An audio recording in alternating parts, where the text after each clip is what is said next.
Şükürler olsun uşul kunga jetkizgenine, uşunday ıyık jellerge alıp kelip, mına buga çeyinki kılıp atkan amallarыбыз, tawafыбыз, nafil tawaftар boldu. Buga çeyin umrabыз, sünnet umralar boldu, umra badalдар boldu. Haj amalыбызды mına emmi başlap aldında turabыз suganda. Mına hajga bismillah dep kadam taşlap atabыз. İnşallah azır çoğ acılıka, farz acılıka bismillah dep niyetli kılabız. Niyet kılgandan keyin mına oşol haj amalının birinci amaldары болгон tawafı kudum var. Oşol salamdaşуу tawafı. Men buga çeyin har biringizlerge negizi түшүндүрүп чыктым. Дагы кыскача түшүндүрөйүн. Эмне үчүн бул кудум тавафын кылып атабыз? Кудум тавафын кылганда китептерде келтирет, эгер адам ошол хаж амалынын башталышында хажынын эхрамы менен, фарз хажынын эхрамы менен, умранын эмес, хажынын эхрамы менен, хажынын эхрамын кийдик биз. Хажынын эхрамы менен тавафы кудумду кылып, аркасынан саи, сафа марваны саи кылса, анан кийин бисмилlah деп бүгүн кеч Минага чыгабыз. Минада бүгүн эртең турабыз. Арафат күнү Арафат тоосуна чыгабыз. 26 күнү Арафатка чыгабыз. Арафат кечке ошол жерде болобуз да, кечиндеси Муздалифага келебиз. Муздалифага келип түндү өткөзүп, кайра эрте менен Минага келебиз, анан жамырага таш атышты баштайбыз. Ошол күнү бизге курбандыгыңар союлду деген муфтияттан кабар келет. Кабар келгенден биз эхрамдан анан чыгабыз. Ого чейин мен айтканга чейин эхрамдан чыкпайсыздар. Чачты ham кырбайсыздар. Анан ошондон кийин анан биз не кылабыз? Тавафы зияратка барабыз. Фарз таваф, таваф ифаза деп коюп, мына ошол тавафы зияратка барган мезгилде эмне ал жерде тыгын болот. Ал жерде өтө бир адам көп болот. Бүт бардык ажылар, канча миллион ажы келген болсо, бардык ошол жерге Кабага жабышып аткан мезгил болот. Анан ошол мезгилде, тыгыл мезгилде кыйналбайлы деп, мына ошол тавафы зияраттагы саини мына тавафы кудумда кылып койсо болот. Бул фик китептерде бар. Ошол эле Мухтасар Викоя, ошол эле Шарх Викоя, ошол эле Хидая китептеринде бар бул нерсе. Ошон үчүн мына тавафы кудумду кылып атабыз. Тавафы кудумдагы саи мына ошол таваф ифазада, баягы фарз тавафтагы саиге өтөт иншалла.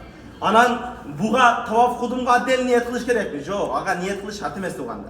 Түшүнүктүбү? Бул жөн гана биз ниет кылганда азыр бисмилlah деп хажга ниет кылабыз. Чоң ажылыкка ниет кылабыз, бисмилlah деп жөнөй беребиз туганда. Анан ошон менен 7 жолу Кабаны таваф кылабыз.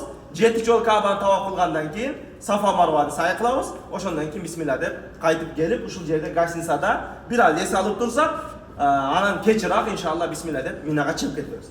Эми Минага алып чыга турган, кечинде алып чыгып кете турган нерселериңиздерди кыскача айтайын. Мына жерден кирип атканыңыздарга ар бириңиздерге бирден ак рюкзак берди. Билесиздер а? Мына ошол ак рюкзактын ичинде эмне бар болсо бардыгын алып алыңыздар. Немеге Минага кетип аткан мезгилде. Себеп ал жерде таш атканга жанагы таш тергенге сеткасы бар эле, зонтиги бар эле, кичине бир суу куйганга идиши бар эле, жана ошол сыяктуу майда чүйда өзүнүн буюмдары бар да. Ошон үчүн эмне кылайлы? Ал жерде баягы немени рюкзакты сөзсүз түрдө ичиндеги нерселерин калтырбастан алып алайлы. Бул биринчи маселе. Экинчи, бир аз тамак аштарыңыздар болсо, кичине этпеттериңиздер болсо алып алсаңыздар боло берет. Анан эркектер айрыкча бир сыйра кийим алып аласыздар. Өзүңүздөрдүн үстүнө бир сыйра кийим алып аласыздар. Минага чыгып кетип аткан. Себеп бул жерге келип туруп анан эхрам чечпейбиз да. Биз ошол жакта Минада туруп, эхрамды чечип, чачтарды кырып, эхрамды чечип, анан таваф ифазага без эхрам барабыз. Жана обычный кийим менен барабыз. Ошон үчүн бир кабат кийимди Минага алып аласыздар. Андан ашыкча нерсени алыш шарт эмес. Анан жүктөрдү сөзсүз түрдө кеткенге жүктөрдү дайындап коесуздар. Түшүнүктүбү? Жүктөр даяр болсун. Азыр келгенден кийин 20 килограммдан кылып туруп жүктөрдү даярдап коесуздар. Бисмилlah деп ниетти кыла берели. Бисмиллахир-рахманир-рахим. Bismillahirrahmanirrahim.